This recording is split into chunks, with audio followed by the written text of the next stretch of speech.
The Mandala Metaverse team joined me to talk about their project, their metaverse project that they're building out Cardano, but not just Cardano. They're looking at interoperability and expanding the whole thing out to other ecosystems. So they're really looking broadly for this one and capturing as much as possible. They also talk about the experience as well. So there's a TV series, there's a comic book series, there's the Discord community aspect and all other aspects as well. So it's really interesting on how you could possibly engage. You have different levels that you can get into to get involved with the metaverse. It's a really interesting concept. I'm still wrapping my head around it, but let's get into this interview. Yeah, gotta do it like that. You've been listening to the Learn Cardano podcast. I have the team from the Mandala Metaverse. Something pretty interesting that I stumbled across, well, actually Raymond here introduced me to. I hadn't heard of it before, and I really want to dig deeper into this. And I have the whole team here joining me on this podcast episode to talk all about it. Welcome, gentlemen, to the podcast. Thank you. Thanks for having us. So I'll start off first with a really quick round of introductions so we know who we're talking to. And I would love to know how you guys got into the crypto and metaverse space as well. So we'll start on the top with Raymond. Can you give us a little quick introduction and we'll just go around the screen from there? Hey guys, I'm Raymond. I'm the SPO for GoPool. I'm also a founder for Sparkra. I was introduced to the Mandala Metaverse project by Ron.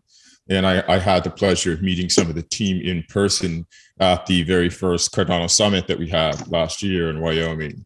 That's where I started understanding what the ambition of the project was, and it just magnetized me. The project is using a logo that's very close to me, very meaningful. It has a lot of depth and history. And that right away caught my attention. I was very curious to see how that was being implemented and used in the project. And it's just mind-blowing from there. It keeps taking me in and building a community and reflecting back to me, my own potential every day. So it's been fun to dive into this one. And the way that you talk about the project, I can tell that you have definitely been drawn in and you're very passionate about it. So Kevin, what is your background involvement with the project as well? Yeah, so I'm an old Hollywood guy. I worked in film for a very long time out of New York and then LA. Worked on a ton of films. You can look me up on IMDb. But I did a movie called The Blair Witch Project many years.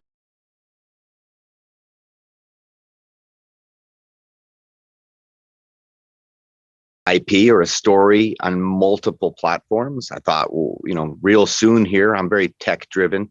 I thought very soon we're going to be able to tell a story across multiple platforms, meaning, there's going to be TV, there's going to be web, there's going to be, I hope, interactive, there's going to be game, there's going to be all kinds of pieces. And to tell one story across all that was sort of a dream of mine. And I met John, who you'll hear from in a little bit. And they had that story, and I started to get involved and work with them. And then, we were taking this through the studio system, and it was kind of working, except studios aren't very good at cross-platform media. They'll do a movie and then wait 10 years to make a game, or vice versa. And I thought, we got to be able to do this all at once and get the audience engaged so that you can have an experience on a TV or in a theater, and then immediately, take that storyline home with you and play it in a game or play it in a game and show up in a theater. And I thought these two things should learn from each other. They should work with each other, not just watch the Marvel superheroes and then go home and play the Marvel superheroes. And like I said, when I met John and his partners who were creating this story had a way to do that. And it sort of seemed to transpose time even a little bit. And more importantly, their story was about, making you the hero of the story and not watching a hero in a story in some other story. Anyway, so, we've been working on this for years. We got it out of the studio system. And the reason that I would say, I think your initial question was something about, why crypto or why this whole new world of blockchain and smart contracts and crypto, and this is changing the game on so many levels, not just finance and not just sort of self-sovereignty and being sovereign and financially sort of secure and figuring out your own life. But I think a lot of this is going to change the actual nature of both storytelling, intellectual property, creator economies. And these are all things I had dreamed about a long time ago. And so, here we are, we're building a metaverse project. And, when I was talking about earlier how I was dreaming of having a thing, a story, an experience, entertainment property across all these different mediums and different platforms. We weren't really calling it the metaverse yet, even though it came from a book that I read a long time ago and thought, wow, that will exist one day. Now it is. We're all talking about metaverse gaming. We're talking about metaverse experiences. And yeah, this is it. We're doing it. We're building a Mandala Metaverse. So yeah, I hope that helps a little bit. John, what's your background? And can you share a little bit about this story that Kevin was talking about as well? Yeah, happy to. Thanks for having us. So one of our partners and I were at Harvard studying comparative religion, comparative mythology, and we were noticing that all these different cultures had different paths, but ultimately these paths led to the same place, which was the truth of oneself. And we thought, being D&D players, he more than I, he was, super high wizard guy. We started thinking about how you could create an MMO that would be a game that took people on that path and that journey through those multicultural stories that are the heritage and rich the wealth of the humans, that we have. And so we started talking about a game, and then later on he went on to do his PhD and do a Fulbright, and I went on and studied with a lot of the teachers in these practice systems and actually started meditating and doing these practices. He did as well. And so we then wrote a graphic novel, and actually we saw the Blair Witch Project and we saw the Matrix in 99 and 2000. And we thought, wow, not just a game, but a narrative. And then we published a graphic novel with Dark Horse Comics. And then we became aware, like Kevin was saying, of the power of the blockchain and the power of this technology and what it could do to help people realize their innate sovereignty, not just from a consciousness level or a story level or a narrative level, but actually help build this new paradigm that is so alluring to all of us, because we know the world could be a better place for everybody and for the earth. And Ron, how do you fit in with the project here? What's your background, and how do how are you involved with Mandala? Hey, so I'm the state cooperative of decentralized reality, and my background is industrial engineering and continuous improvement, and I was introduced to this project by James from Gimbal Labs, and I also had the pleasure of meeting them in Wyoming at the Cardano Summit.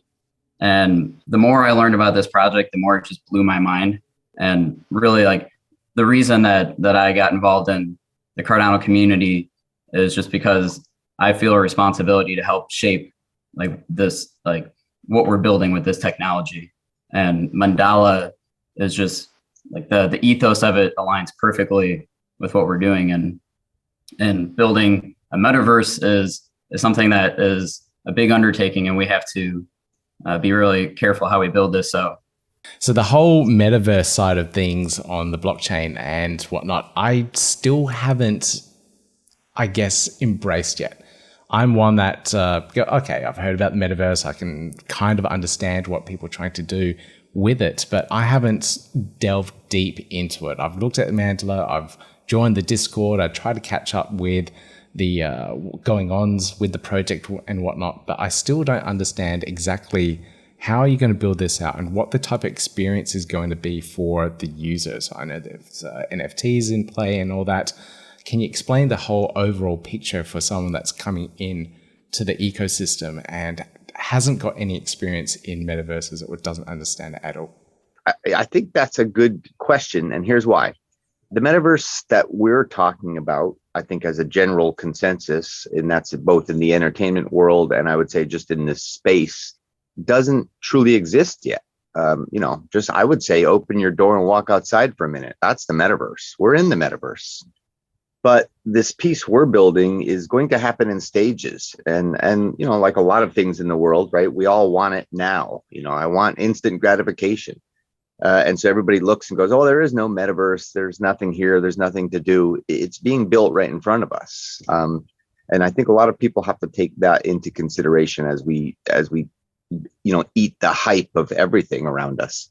But we do have a very short roadmap of things that will be building pieces of it as things grow and go along with the project here.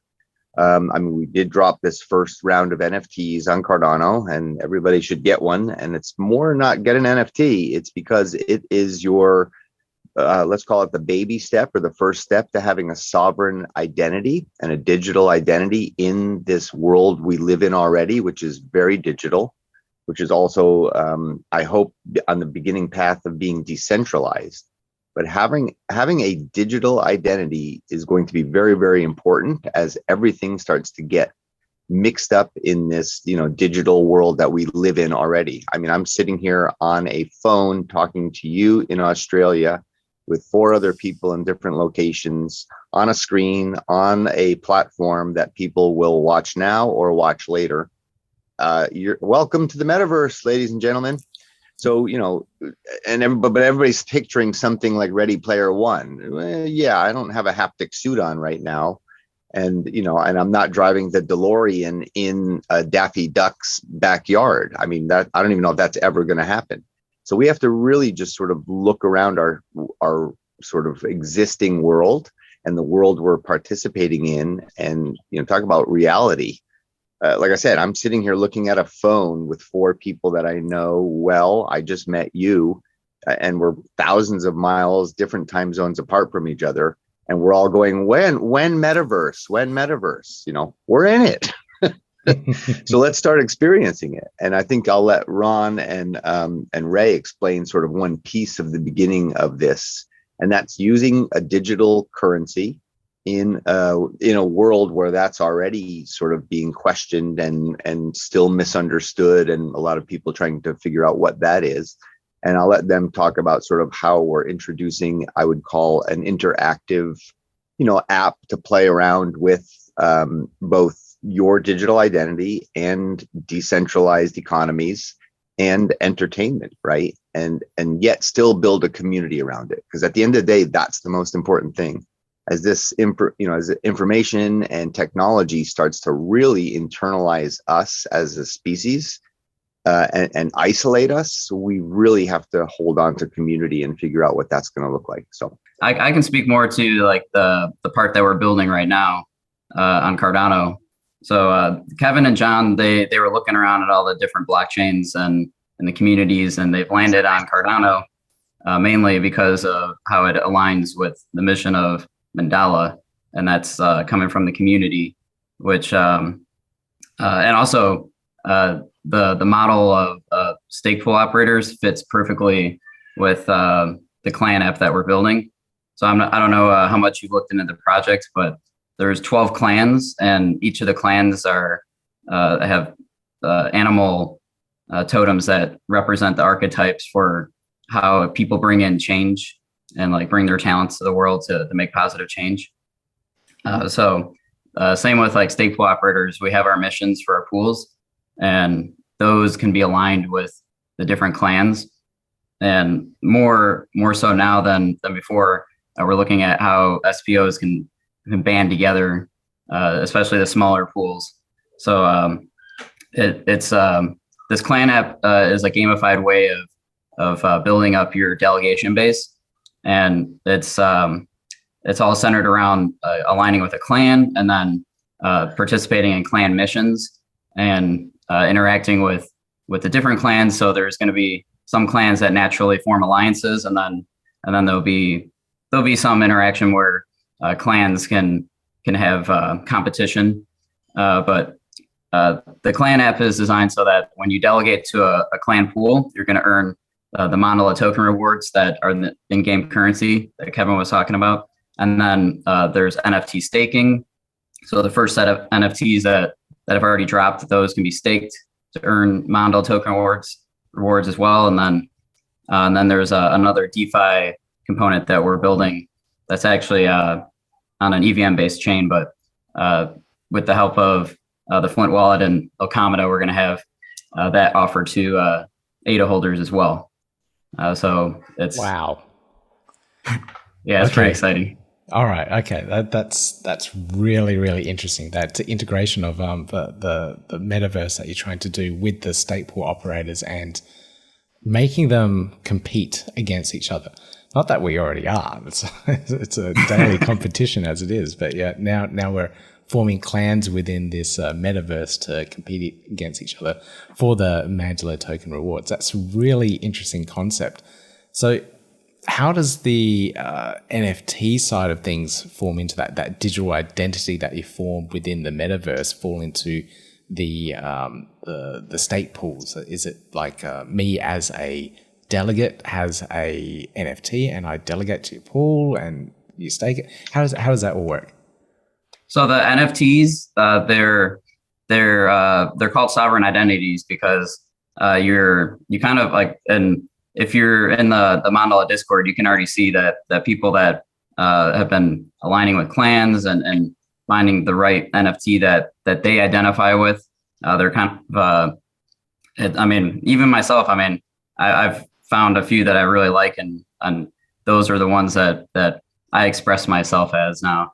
And I'm like digging more into like the lore of like where this clan originated from. And if you look at all the NFTs, like they're like an amazing mix of different cultural and like mythological and historical backgrounds. They're really beautiful. I know, even though they're like pixelated, but there's something really special and beautiful about them. And so the NFTs, once you've picked one, so basically you connect your wallet and then it comes up, it looks for the policy ID. You pick which one you want. If it's an animal, then in the metadata, it'll align you to which one that corresponds to the clan. If it's a non-animal, then you get to choose which clan you want to be aligned to. So that's for the humans, MIB, shadow walkers, whatnot. So once you're aligned to a clan, then you can participate in certain clan missions. But the delegation, it doesn't require you to have the NFT to stake. I think a lot of people will wonder how it then connects to sort of this bigger metaverse picture, or what's coming. And so there is a narrative, right? There is a story. The comic is definitely a great intro to that. But I don't want people to think it's the comic either, because that's a graphic novel, a comic, right? And that was created for that medium. In other words, that's a platform that can tell a story in a very certain way. Like in a comic, you can do anything you want. I could say, there are 18 planets and there's a bad guy and he's going to blow up all of them. And in a graphic novel, I can draw that. I can make almost anything happen. When you go to make a TV show or a film, right, you're suddenly limited a little bit more. I may not be able to do the things that a graphic novel can do. And then if I go to do even more than that, like in a game, I'm also limited in other ways. So there's different ways to tell stories on different platforms. And Ron was referring to things like, the shadow walkers or the light, those are characters that play through the narrative, but that also doesn't mean that will be your character or that's who you are. It's a way to use our imaginations in a setting across platforms, again, where their story can take place in different forms or different ways. But it doesn't necessarily pigeonhole you into like, this will be my avatar in the game when it comes out, or this will be the, Gotcha, okay. You've got to look at it as it's a much bigger participatory game here in many ways. And John brought up something that was very interesting, and that's Dungeons and Dragons, or D&D. And that is, that was a game where you were sort of taking on this avatar and a role and then playing it out through, your dungeon master would guide people through the story. And I think that's a great correlation to what's happening here with us. There will be the metaverse. And there will be multiple narratives by other studios, places, people making things. And we're hoping to be the dungeon master over here to guide you through a narrative, to let you explore yourself. And I think D&D did a great job of letting you be your hero, right? I think after a session, you probably went home and thought, I did great today, or this was fun, or but then you probably built a little bit of those pieces that the game gave you into your own life. You felt stronger, you felt powerful, you felt like you were doing cool things. And, we're hoping to do the same thing. We want people to feel empowered. We want people to be educated a little bit through story. And as Ron was saying, you'll see, some of these NFTs start to make you explore what does Windhorse Clan mean? What is Windhorse? Where did that come from? What is the historical narrative behind it? And this is the fun of all story, I believe, and us embracing story. Story's here to help us get through our lives, but also to find, things common with other people that we can talk about and share and have community, but also then feel empowered in our own way, whatever your path through this world life is. What is it you do? Like, I'm sitting here, you run a show now. How? Why? How did that happen? And there's something about that's really both empowering to me, but also wonderful and beautiful.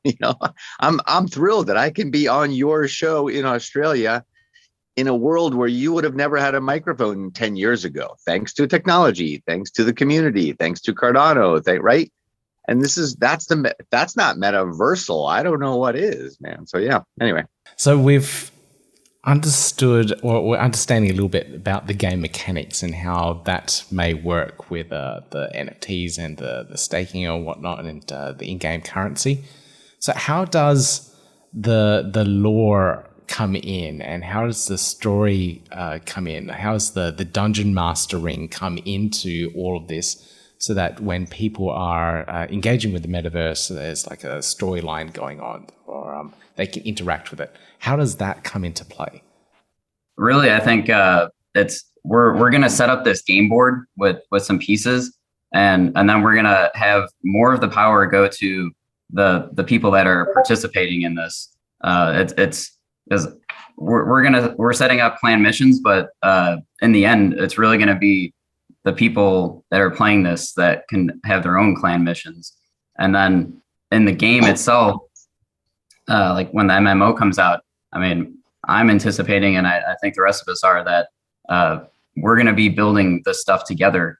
So there's what's called like the NPC AIs, and those are basically what we're going to be taking different past people that are of importance and can bring like knowledge and different teachings, and those have to be populated with data. So back to the original question that Pete asked, I would say, as if you get an NFT, you will quickly learn that you may get the first comic, and I would say read the comic. That there's a lot of narrative in there, and there's a lot of exposition, but also I think some imaginative ways to then see what's coming next.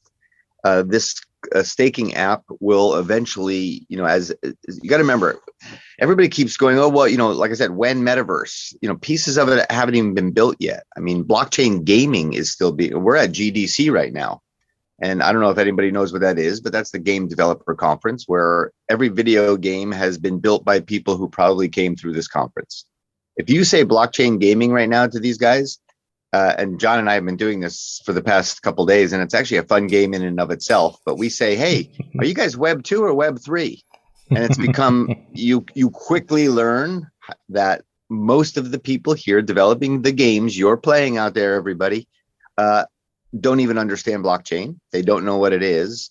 And incorporating blockchain into gaming right now, because of so many technological constraints, and I would say transaction speeds and the web itself, is very difficult and problematic. And when I'm here at GDC and less than 10% understand blockchain or are even developing for it, it's a little hard to say, when metaverse, everybody. We have a couple more years before this stuff's going to be operational and working. But our point of view is we're going to take this steps at a time as things get built and as things are technically possible. We're going to release pieces and do the best we can, with the tech that exists. And right now we're seeing the staking app will let's not say too slowly, but will become a mobile app that will incorporate some pieces of the world mobile gaming with some AR pieces that'll be fun to explore and play as we're building towards that big MMO. And I think we'll be different from a little other games. And when we say MMO, I hope everybody understands what that is. That is a big game that, like a World of Warcraft or a, Grand Theft Auto, it is a persistent world, multiplayer game. That, to get there, we don't want to just drop that game. We're hoping to incorporate a lot of the technology that's happening along the way into that. And that the game will feed the mobile, will feed the staking clan app, will feed the next comics that come out, and they should all intertwine into one big experience. Now, you don't have to do them all. You can probably do them separately, or you can do let's say I'll just play that mobile game in the MMO, or I'll just read the comic and play the mobile game. That's fine. However you want to participate is fine. You may just do the staking app, and you may just stick in the coin and stay in that realm. It's, it's how you want to play it and what you want to do. There's a television series as well. And so like Kevin's saying, there's all different entry points into the narrative, including right now the Discord, which is, there's deep discussions going on in that Discord. There's people that are reflecting on, things that you don't ordinarily find in game servers. And so, the narrative itself is essentially that there's a battle for human consciousness that's happening right now, and that there's forces that are, helping humanity take the next evolutionary leap, that there's something that as yet to manifest that's possible. And then there's other forces that are trying to prevent that. And so that general narrative is already in play. And so at whatever entry point people come into the narrative, be it the comic book, be it the Discord, be it the NFT, be it the community, be it meeting anyone in the community that's engaged, is basically a rabbit hole that we say is exiting the matrix and entering the mandala. Because the matrix told us a story and a mythology that we were stuck in a cage and food for some other life form, and that there wasn't much hope in that. It's pretty dystopian. And from our vantage point, there's a huge potential for humanity to learn and grow and to actualize its better nature. And so this narrative is inviting people into the game board that is all around us, which is life, and which is to bring forth the highest part of ourselves and become the dream that we know that we can be in reality, which is, who are we and what's our part to play? How do we best benefit ourselves and benefit the others and the whole? So that narrative, that's the ongoing narrative of humanity's journey towards its own understanding of itself, is the narrative that we're inviting people into through all of these different mediums, and the blockchain, which is so empowering now, where people can taste the financial freedom that the, let's say, hierarchical centralized system that we were all born into around the world has really given us limited potential. So we're tasting what it's like to be outside that box when we touch the blockchain. So if you mount on the blockchain and that potential, the story of the potential that's yet to come forward with humanity, that's the story that we're inviting people into. And I'll just go back to the staking clan app. That's one piece along the way. That's not like the end game. That's it is a gamified way of attracting delegation and using your NFTs and it's like more of like a social interaction with others, and that feeling of like, okay, like I'm a wolf, here's the other wolves, like what can we do together? Or like, do the wolves are the moles seeing like what the wolves are doing, and are they agreeing with it? Like, so like that interaction between people that are forming those clans and tribes as we like gather and collect our our shared feelings and passions for what we want to see in the world. I mean, that's like the power of this clan app is what we're building. And like that competing aspect is like, okay, I can see that, like, Mole Clan is higher up on the leaderboard right now. Like, what can we do as win horses to try to gain back some of that?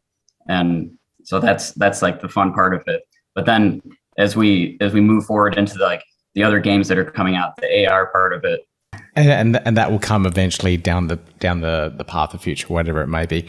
But that's the storyline there that you told me there, John, of tapping into human potential and where humans can eventually be. I think that's the narrative that I was trying to understand around what the entire Mandala Metaverse was going to try and achieve, and what the journey is where all the players in the ecosystem in the metaverse are going to try and evolve themselves through. So that is quite interesting. And I love the different aspects of the storytelling and prompting of the users through the comics, TV series, through the stake pool, the staking app, whatever it might be. So all those different parts to allow people to engage with the metaverse as well, or engage with the Mandala Metaverse in general. That is really cool. That is very unique. Thank you. Yeah, I'll flesh out just a little bit about the mobile, because this gets really abstract really quick, because it is engaging the imagination. This is something that stories are so powerful in doing. And if we can imagine ourselves, we can become ourselves, right? So that's why we always emphasize the story and that aspect of it, but the imagination. However, like for instance, the way these mediums can be used is what excites us the most, which is in the mobile game. This is a geolocation AR-based mobile game. So people can think of Pokemon Go. There's also Wizards Unite, which Harry Potter built on the same platform that Niantic built. And these are some of the people that we've been working with. And so when we envision the mobile game taking place and people are traveling out in their cities, in the parks and in the country, and there's what are called ley lines that are connecting all the sacred sites around the world that create basically the energetic body of the earth. That's what's being battled over. And then in addition to that, there's other levels of reality that people can start to perceive through the AR, which is facilitating this imaginative understanding of coming into the higher levels of sophistication that is the natural world and is the cosmos. So it's a journey of discovery with all these cutting edge tech and tools, with a story that invites us into the heritage and the rich heritage of all the cultures that we have combined that create this understanding that's universal and brings us into our ancestry and understanding where we came from, but also who we can possibly be together. Wow, there's that deep spiritual connection. I can see where your personal influences come in for this as well. So that's very meaningful there. And you talked about that mobile app experience with the Pokemon Go and Niantic. I used to be a very big player with Ingress, their original game that they brought out, and going out there and capturing all the nodes and competing against the different teams. Like I think I was on the blue team, can't remember now, and spending hours and grouping up with people and engaging with the community there and trying to capture like big parts of Sydney, where I was at the time, and then we actually managed to get some links all the way over to Argentina. So that was pretty cool, pretty interesting. So like your play on that and talking to them and having the mobile experience around that would be absolutely amazing, and putting in the AR side of things too. That's really cool. Thanks. Yeah, we think it's going to be a lot of fun for a lot of people. But it's funny you brought up Ingress, because we're quite familiar with that, and I think, and I'm watching you on camera, and you were quite excited even talking about it. You enjoyed it, but now layer on, some sort of meaning on top of that. I'm sure it was fun, and I'm sure it was more capture the flag than anything else. Yeah. But now, imagine some sort of, just inner reward for yourself from that, and then layer that into more of the game itself or the storytelling itself. yeah, we're going to take that and hopefully bring it to a I don't want to sound horrible, like I don't want to sound grandiose here, but an inner meaning to it, right? You know, not just capture the flag, but what if there is more to it, right? And there is more to it. Believe me, there is. This spiritual aspect is quite interesting. This play where you're playing a game that you play and you get bored of after a while. You probably forget about, and there's no attachment to come back. But this that's right. This extra mission that you're trying to achieve here, to find yourself, to find the better part of humanity, where it can evolve to.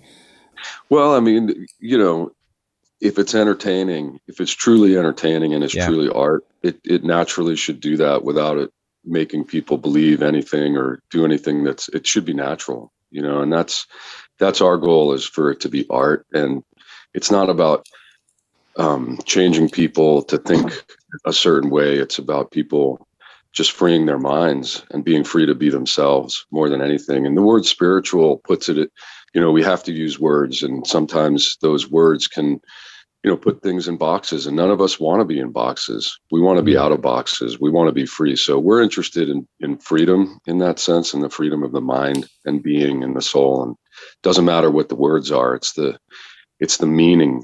It's how it hits, in the heart.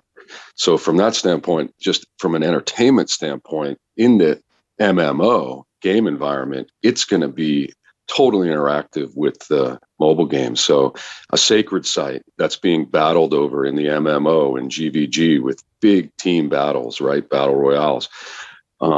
Those maps will also be reflected back into the mobile game. And whoever controls those maps, whichever side controls those maps in the mobile game, will be influencing what's happening in the MMO, and vice versa. So different drops and different bonuses and different interactivity between the platforms, so that the world itself becomes the game board. So, whether we consider ourselves, air quotes, spiritual or not, we're all here to have, the best life that we can, the richest life that has meaning and purpose. And we think that that's the most entertaining show, entertaining story that anybody can be in. Yeah, I'll add to that real quick. Spiritual is just the word we're stuck with right now. But I'll say, as a kid, I sat in my room and, no joke, for an hour, tried so hard to use the force to move a thing in my room. I mean, that's spiritual, right? I mean, in a way, think about that, right? And I'm not kidding you. I did. I actually was waiting for it to wobble, move, anything for an hour. And I focused so hard and thought, and, and that's meditation, by the way, at the end of the day. Thank you, Star Wars, right? Yeah. Hey, can you get that Yoda image behind him to move right now? I'll try. Hold on. I did. Look, it was crooked and I just straightened it. There you go, Pete. I got it for you. Many you miles see what I mean away. about it? We got to really be careful with the words we use, and we're all trying to, understand things as a world of humans, and we're struggling. We're being divided, and we're, it's all getting so tricky right now. And all we're trying to do is get people to maybe start getting along with one another and start, as John said earlier about the Matrix, right? If it's a simulation, sure. Okay. Let's say that it's a simulation. Let's pretend, or let's understand that it can be a simulation we're co-creating together starting now. Let's make it better going forward. 100%.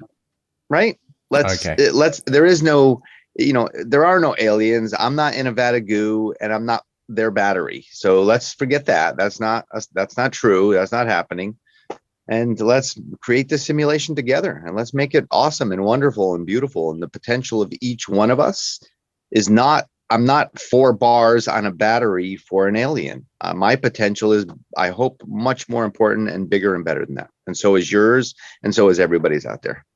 And that word beautiful right there too. I mean, that's different for everybody. So yeah, exactly. Beautiful for some people may be like just sitting in a vat of goo. Great. They can all like live in their vat of goo together. But I mean, for everyone else, or like whatever people define, I mean, people are going to aggregate towards what they want. Right. So that's like this metaverse at the time. Cool. Yeah. But actually, let's use that battery juice for something else then, not the aliens or not the, right? You know, yeah. Yeah. All right. Okay. I think I've got a really good overall picture of this and a good understanding of what you're trying to achieve. Now, in terms of like the business aspects behind this, of course, it's there's operational costs, there's running costs behind it. I'm assuming you're doing funding and trying to raise funds via the NFTs. There's like 24,000 NFTs being sold. I'm assuming that's one aspect. How are you raising funds to develop all of this this gameplay? There's a lot to it. Mobile game, the MMO, the stake pool development, and whatnot. So, what's the funding mechanism? How are you going to fund it in the future? And what's your ideas behind that? As we said, we are at GDC. We're not just here looking for game developers. You know, this is where business happens. Look, John, I've been in the business a long time. You know, John and I are out pounding the pavement, trying to do everything we need to. But and this is why I like crypto and this new space, because there are new business opportunities. There are new ways to fund things. We believe that the audience should be a huge part of the creation of this and the funding of it, because now with crypto, and again, words, talk about spiritual. Crypto is a word that we're using as if it's got, I don't even know what it means to different people, but crypto is a way to, for the audience to actually participate and, you know, become financially successful or exponentially bigger than they were when they, I don't know, there's words you got to be careful, right, of how to, there's ways to make money for the audience to participate in the entertainment. So that's one aspect of it. We're looking for partners right now to help fund pieces of it. We're looking for tech partners to fund pieces of it, because they have a gain in building pieces on their side as we all build the metaverse together. So there's a lot of paths to funding it. There'll be outside money and there'll be inside money, you know. Like I said, with the crypto side, there's something really unique and interesting to me about that. And that is, I've never seen this before, which Marvel says, we'll go pay for the movie and this franchise and Disney will do it. But then all they do is say, the audience, pay $15 to see it, then go buy our products. And then they just keep saying, buy.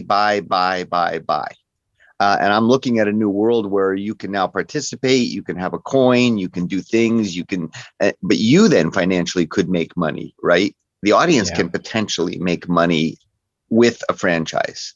Whereas right now it's very one-sided. And I find that just insane, to be very honest with you. I hope that helps understand a little bit of how we're going about what we're doing here. We're all inventing this together. We really are. This is the early stages of crypto, the early stages of what a new economy could look like, the early stages of having, you know, your sovereignty as a human and financial freedom. And we're building it together. So, yeah. Very, very exciting. And the crypto side of things does unlock so many more aspects to it. And the play to earn, or the interaction to earn side of things also flips like you said, the narrative on its head. So the studios aren't just saying, you know, money this way. Absolutely. And then we'll make you another movie. You guys participate, you make some money, and you guys can also be a part of the story. Tell the story. You are the heroes, like you said. I really like this. I'm getting it. It's clicking. It's finally clicking. It's taken 40 minutes, but it's clicking. No, and I appreciate that, and I love it, because it should take 40 minutes. It shouldn't take 10 seconds, because, you know, we all know this. The instant gratification sounds great until you get the hit, and then it's over, and then you want more. I mean, things should take a little more work, a little more effort, a little more time, because, by the way, the reward is that much greater, you know. And I look at that as crypto, right? Ooh, I want 100x, and then before you know it, everything's dipping, crashing, and you go, well, that didn't work, right? We got to work here, folks. There's a little bit of effort needed for bigger rewards, but those rewards are that much bigger. Those rewards are that much bigger. So awesome. Yeah. Hello. The slow growth of Cardano, and like how the community just leans against each other. Like when you get all this negativity coming, and you guys don't have anything at Ghost Chain and all this. And like, we're just like, we're building this together. We're making this what we want it to be. that's the power of like not taking instant gratification. And the community. 100%. 100%. Yeah, I really think like the mindset of an older crypto trader, especially in Cardano, that has been through the highs and the lows, really has that kind of a mentality that you're talking about there, with the not the quick gains kind of thing, but the long, slow growth, and the in it for the long run. So developing in the long term. So it's very much a different mindset. So well, I would say, and not. There's one thing it teaches us. It's exactly that. It's your life is a long process. There are many lessons to be learned along it.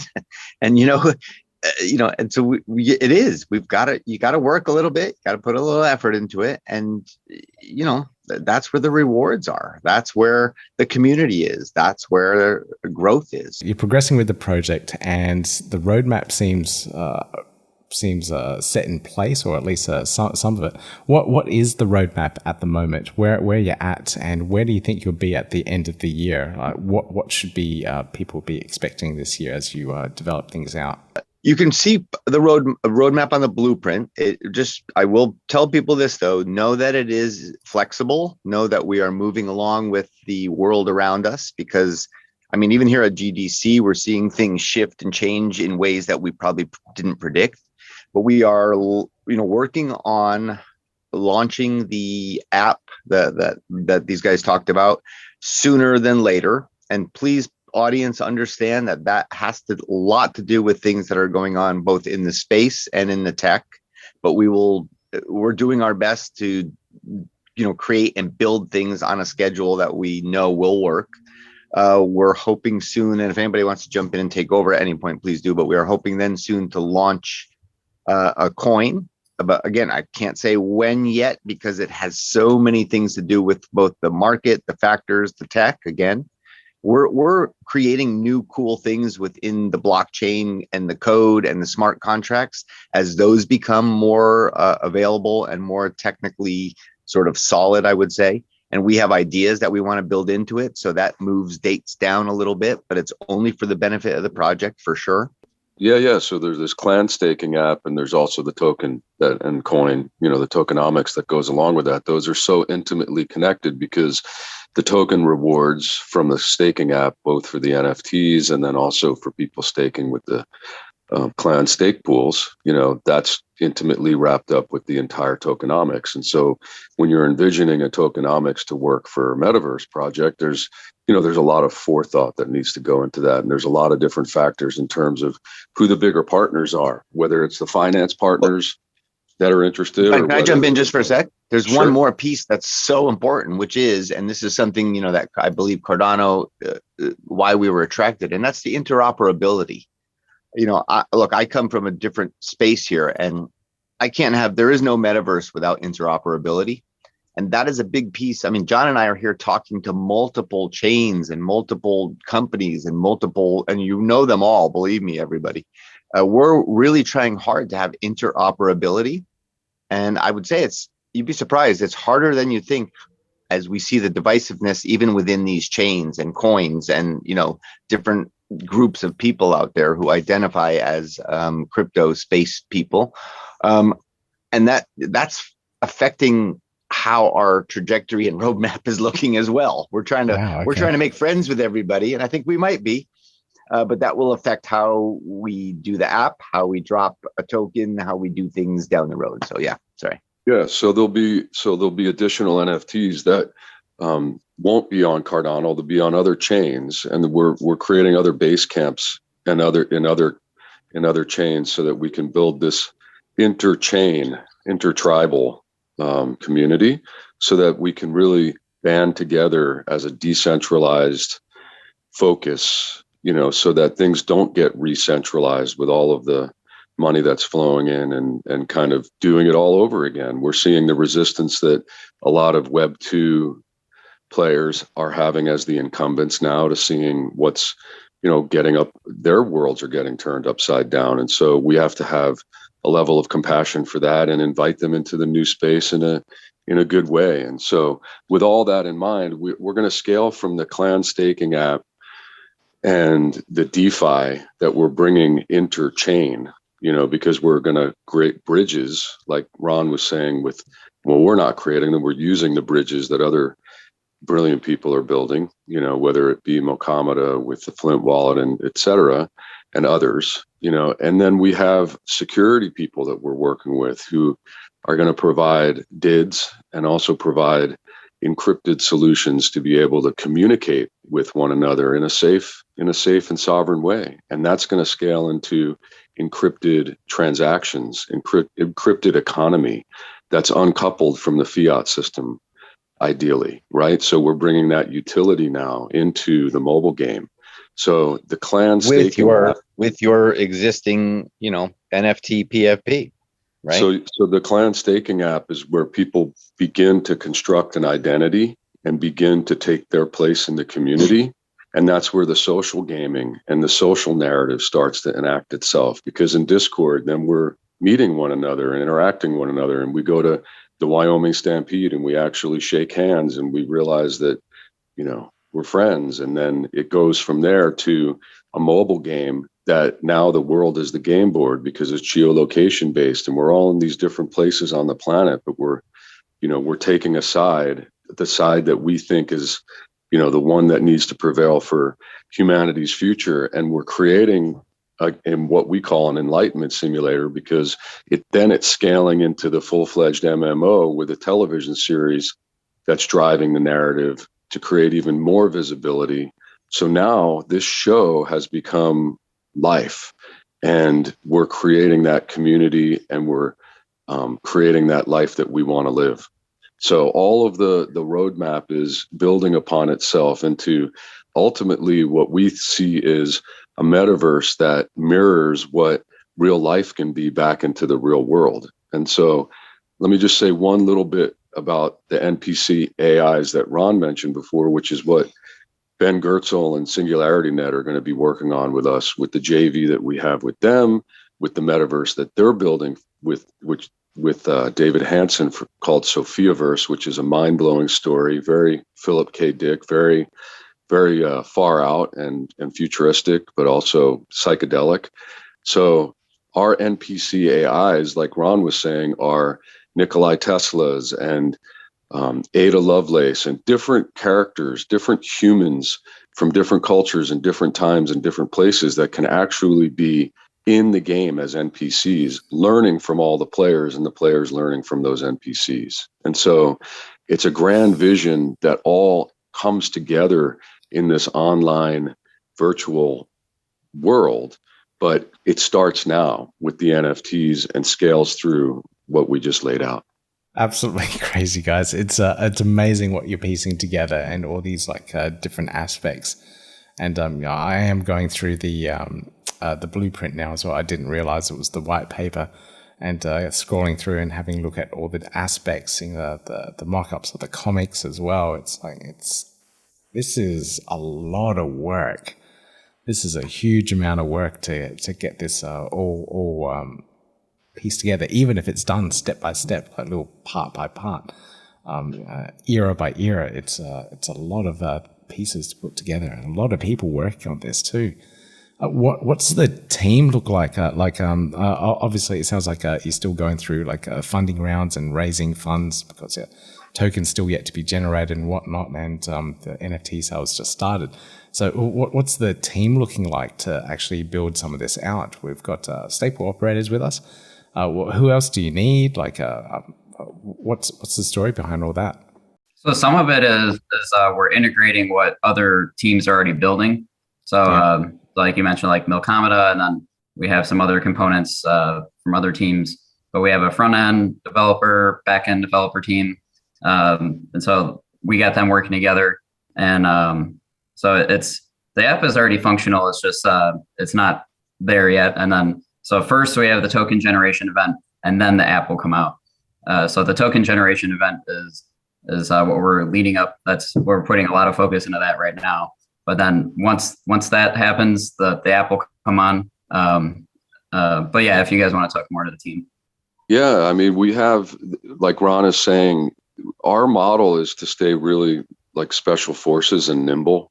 There's about a dozen of us that are behind the scenes, and our business model is through strategic partnerships. So like Kevin was saying before, there was one of the major studios that we were set up, and over a couple of years, we were able to get all of the divisions lined up to do this all at once, which is not what Hollywood generally does. It's not holistic. It's sequential and linear. You have a success with a Game of Thrones, but then the game doesn't come out and you leave all that money on the table. But more importantly, you don't get the experience of the game that everybody that watched Game of Thrones that was really loving it could have had. And so now that we're not in the studio system, but empowered by the blockchain, our model of decentralization through strategic partnerships is truly coming to life. So we have teams of people, whether it be Ikigai on the blockchain gaming side that is going to handle that part, or whether it's the bigger game studios that we're talking to that are in the wings that will take up the development and the production of both the mobile game and the MMO, or whether it's the television directors and talent that's going to see that vertical through.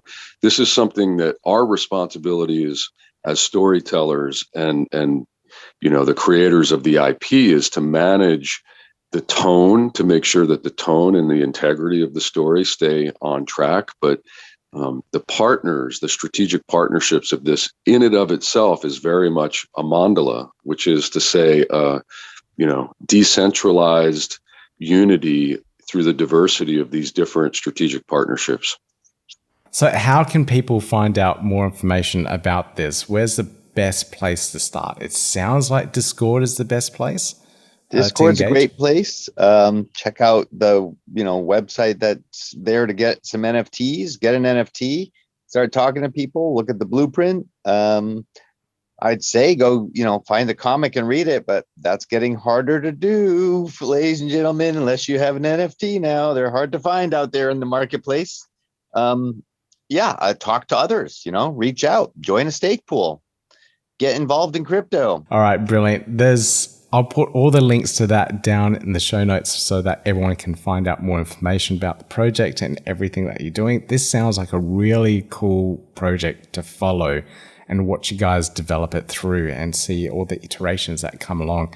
So this is absolutely brilliant, guys. Thank you so much for joining me on the podcast and sharing your stories and Pete, also thank you. And you're already a part of it anyway, which you don't realize, right? That's what I'm saying. You're here out there in the community, in the ecosystem, and you're participating on such a huge level. And I thank you for that, because that's how all of this will create it. We're creating the metaverse together, everybody, all of us. So cool. Thanks. Did you get it? Did you get the idea and concept?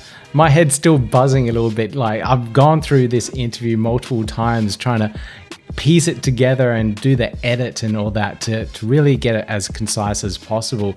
It's a really broad concept and there's so many aspects to it, from their mobile game where it's integrating that geolocational aspects to the SPO side of things, to the comic book series. There's so many parts to it, and even the TV series. I think I'll probably engage at the TV series level, maybe the Ingress geolocation based game. I don't know. It's so broad. Now their mint is still going on at the moment, but I think there's only a little bit of time left before that actually ends. So if you're interested in getting one of the characters and the digital identity for the sovereign for this particular metaverse, you should check that out as soon as possible.